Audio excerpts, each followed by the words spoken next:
Hello, everyone. I hope you're having an amazing day. Today, we're diving into a shocking and emotional story that begins with one devastating sentence. Diep is my biological child. What would you do if the person you love most in the world might actually be your own sibling? Stay with me as we uncover the truth behind this heartbreaking secret. And if you enjoy stories like this, don't forget to subscribe to the channel so you won't miss any upcoming videos.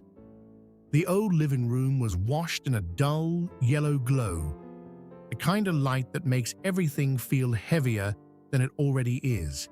It carved sharp shadows across James's face, emphasizing the strain in his jaw, the exhaustion in his eyes.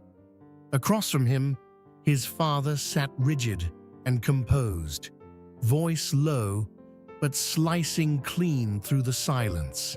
Diep is my biological child. The sentence didn't just hang in the air, it crashed down. James felt it hit him like a slab of concrete. For a second, he couldn't even breathe. His heart slammed against his ribs so violently it almost hurt. He shook his head immediately, as if the movement alone could erase what he'd just heard. "That's impossible," he shot back, voice unsteady. "Diep doesn't even look like you. She's younger than me. You only met Miss Dieu after Mum passed away." Each word came out sharper than he intended, but underneath the anger was panic, real panic.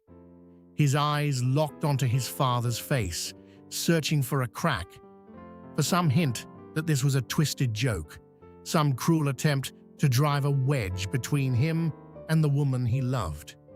But his father didn't flinch. "I've been investigating this for years," he said calmly. Years. That word echoed in James's head. Years of what? Silence, secrets, doubt. The air in the room grew suffocating. James's fingers dug into the armrest of the chair, nails pressing into his skin as he tried to steady himself. His entire world, every plan, every promise, every future he'd imagined with Diep, felt like it was being peeled away, layer by layer. He stood abruptly, the movement unbalanced, almost staggering. His shadow stretched long and distorted against the peeling wall, like a man already falling into something he couldn't escape. "You're just trying to separate us, aren't you?" he demanded. The question came out half anger, half plea. His father's response was measured. "If you don't believe me, take a paternity test. The results will prove it." A paternity test? Just hearing the words made James's stomach twist. In an instant, his mind painted the worst possible picture. Black and white results confirming that the woman he loved was his sister. The thought made him physically recoil. "It can't be," he whispered, almost to himself. "She's younger than me. How is that even possible?" He repeated it like a mantra, like a prayer that might somehow bend reality back into place. But the doubt had already wormed its way in. Memories flooded him.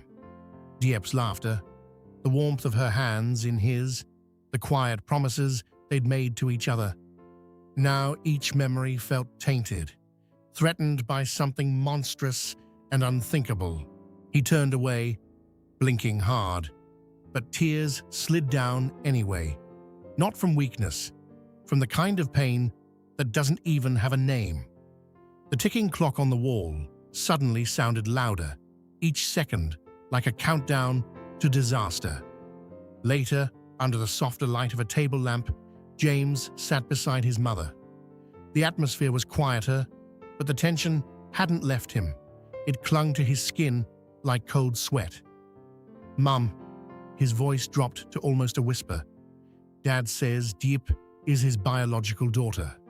The words felt like shards in his throat. He couldn't even finish the sentence properly.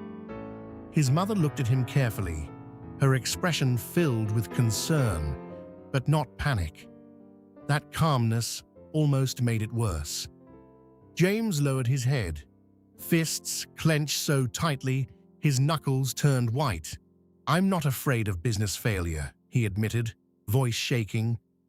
"I'm not afraid of Dad's anger, but the idea of a DNA test—" He swallowed hard. "I'm terrified, Mom.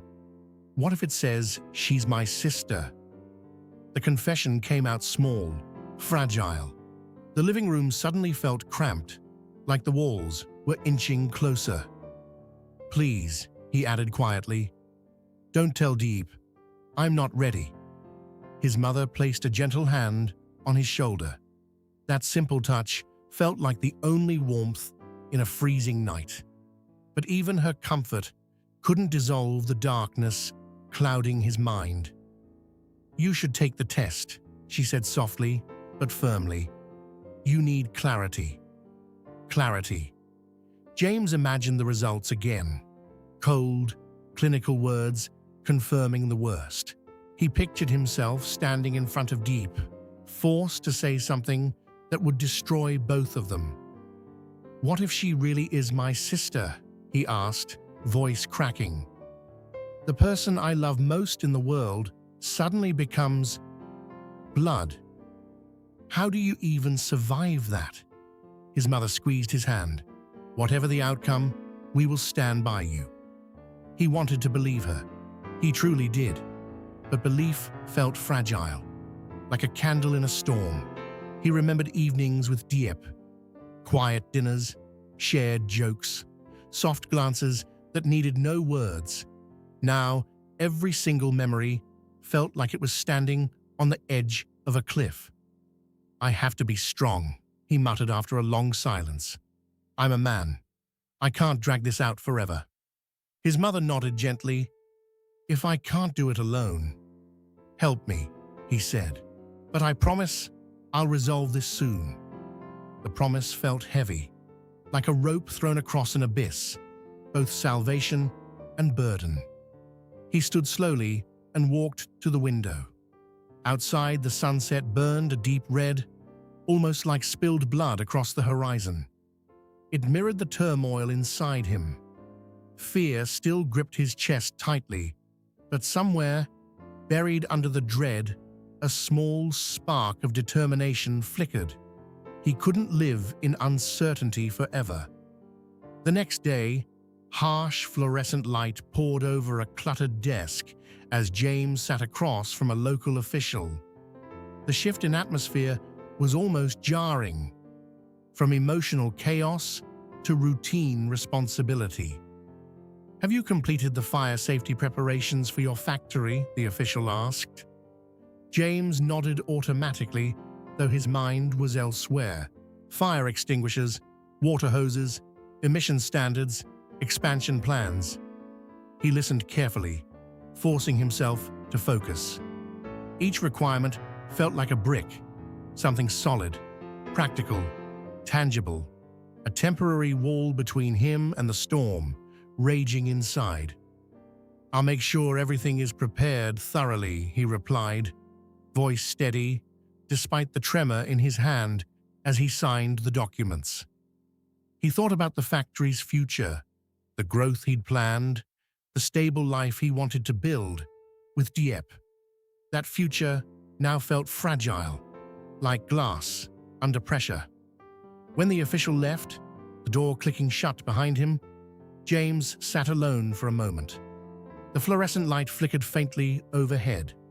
Life was moving forward, whether he was ready or not. That evening, the atmosphere shifted again. Warm kitchen light spilled over the small space, wrapping everything in gold.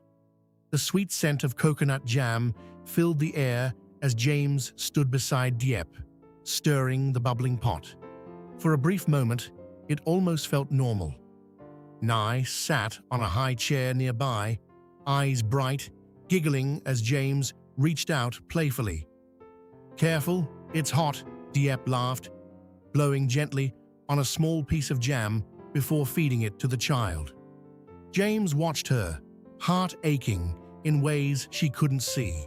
She looked radiant, completely unaware of the storm gathering just beyond this peaceful scene. He chopped vegetables, stir-fried meat, listened to the sizzling pan and their shared laughter. It sounded like an ordinary family evening, like happiness. When they finally sat down to eat, Nye grinned and declared, "Uncle James cooks better than Aunt Diep." They all laughed. James smiled too, but deep in his eyes, the pain remained. He looked at Diep, really looked at her, the woman he loved more than anything, sitting there, smiling, trusting him completely. He lifted his chopsticks and forced himself to eat. Every bite felt heavy. Every swallow carried the weight of a secret he wasn't sure he could keep. The golden lamplight cast long shadows against the wall, beautiful but fractured. Outside, everything seemed warm and uncomplicated. Inside, the storm was only beginning. That night, long after the dishes were washed and the laughter had faded, James lay awake, staring at the ceiling. The house was quiet. Too quiet. Beside him, Diep slept peacefully, her breathing slow and steady, completely unaware of the war raging inches away from her. He turned his head slightly, studying her face in the dim light. The softness of her expression, the familiarity of every feature, every curve of her smile, it all felt painfully precious and terrifying. His father's voice replayed in his mind like a broken recording. "Diep is my biological child." James shut his eyes tightly, but the words only grew louder. He imagined walking into a clinic, signing papers, waiting for results. He pictured an envelope in his hands, thin but heavy enough to crush him. 2 possibilities, only 2. Either everything was a lie, or everything would become forbidden. He quietly slipped out of bed and walked to the balcony. The night air was cool, brushing against his face, but it did nothing to calm him. The city lights flickered in the distance, indifferent to his crisis. He leaned against the railing, gripping it tightly. "I can't lose her," he whispered into the darkness. But he also couldn't live like this, half trusting, half doubting, waiting for some invisible blade to fall. The next morning, the weight hadn't lifted. If anything, it felt heavier. Diep noticed. "You didn't sleep well, did you?" she asked gently while pouring him coffee. James forced a small smile. "Just thinking about work." It wasn't entirely a lie. Work was easier to talk about. Work had solutions. Work had logic. Diep stepped closer, searching his face. "You've been distant lately." The concern in her voice stabbed him deeper than any accusation could have. He wanted to tell her everything. He wanted to collapse into her arms and confess the nightmare that had invaded his mind, but he couldn't. Not yet. Instead, he reached for her hand. "I'm just under pressure. It'll pass." Would it? As she walked away, James felt the crushing realization that silence itself was becoming another betrayal. Later that afternoon, he found himself sitting in his car outside a medical laboratory. He hadn't planned it. His hands had simply turned the steering wheel on their own. The building stood there, plain and unremarkable. No drama, no warning signs, just glass doors and a reception desk inside. This was it. Clarity was only a few steps away. His pulse pounded violently. Sweat dampened his palms. He imagined walking in, giving his name, asking for a paternity test. The words felt foreign in his mouth. Testing if the woman I love is my sister. The absurdity of it nearly made him laugh, but the sound that came out was closer to a broken exhale. He opened the car door, then closed it again. What if ignorance was safer? What if not knowing allowed them a few more weeks, maybe months, of happiness? But ignorance wouldn't erase the possibility. It would only make it fester. His mother's voice echoed in his memory. "You need clarity." James finally stepped out of the car. Inside, the air smelled sterile and cold. A nurse greeted him politely. He struggled to keep his voice steady as he explained what he needed. Even saying it aloud made his stomach churn. Forms were placed in front of him. Questions, signatures, identification. His hand trembled slightly as he wrote his name. The process felt strangely clinical, detached from the emotional earthquake it represented. A simple swab, a sealed sample. Instructions for collecting Diep's DNA. That part stopped him cold. He couldn't just take her sample without explanation. He would have to involve her. The realization hit like a second blow. He left the laboratory with a small envelope and a head full of chaos. The sky above seemed unbearably bright, as if mocking his internal darkness. When he returned home that evening, Diep was in the kitchen again, humming softly while preparing dinner. The normalcy of the scene felt surreal. "James?" she asked when she noticed his silence. "Is something wrong?" This time, he couldn't deflect. He placed the envelope on the table between them. "I need to talk to you," he said quietly. Her smile faded, replaced by concern. "What is it?" He swallowed hard. There was no gentle way to say this. "My father told me something," he began. "He claims that you're his biological daughter." The words hung in the air like smoke. Diep stared at him, confusion spreading across her face. "What?" "He says he's been investigating for years. He wants me to take a paternity test." Silence, then disbelief. "That's ridiculous," she said immediately. "How could that even be possible?" James shook his head. "I don't know. I don't understand it either." He told her everything. His denial, his fear, his conversation with his mother, the visit to the lab. Each sentence felt like tearing open a wound in front of her. Diep's eyes filled slowly with tears. "You think it might be true," she whispered. The question shattered him. "I don't want it to be," he replied honestly, "but I can't ignore it." She stepped back, as if the space between them had suddenly widened. "So, what are you saying?" she asked. "That we might be siblings?" The word felt poisonous. James moved toward her instinctively. "I'm saying I need the truth, for both of us."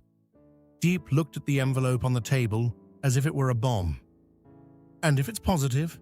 she asked. He didn't have an answer. The room felt colder than any laboratory. After a long silence, Diep wiped her tears and straightened her shoulders. There was pain in her eyes, but also strength. "If this doubt exists, it will destroy us anyway," she said quietly. "So let's end it." Her courage humbled him. Together, they completed the final steps. The second sample, the sealed package, the waiting period that now stretched before them like an endless tunnel. The days that followed were unbearable. Every glance felt heavier. Every touch carried uncertainty. They still shared meals, still spoke kindly, but beneath it all was tension, unspoken, suffocating. James caught himself studying her face, searching for resemblance to his father. A tilt of the chin, the shape of her eyes. He hated himself for doing it. At night, he lay awake again, listening to the clock tick like a countdown. When the call finally came, his hands went numb. The results are ready. 3 simple words. He and Diep drove to the lab in silence. The car felt smaller than ever. The world outside seemed strangely normal. People walking, traffic flowing, life continuing. Inside the office, a sealed envelope was placed in his hand. This was the moment, the edge of the abyss. He looked at Diep. She nodded, though her lips trembled. James tore it open slowly, his vision blurred, but he forced himself to focus on the printed lines. Black letters, clinical language, final. His heartbeat roared in his ears. For a split second, time stopped. Then, he read the result, and everything changed.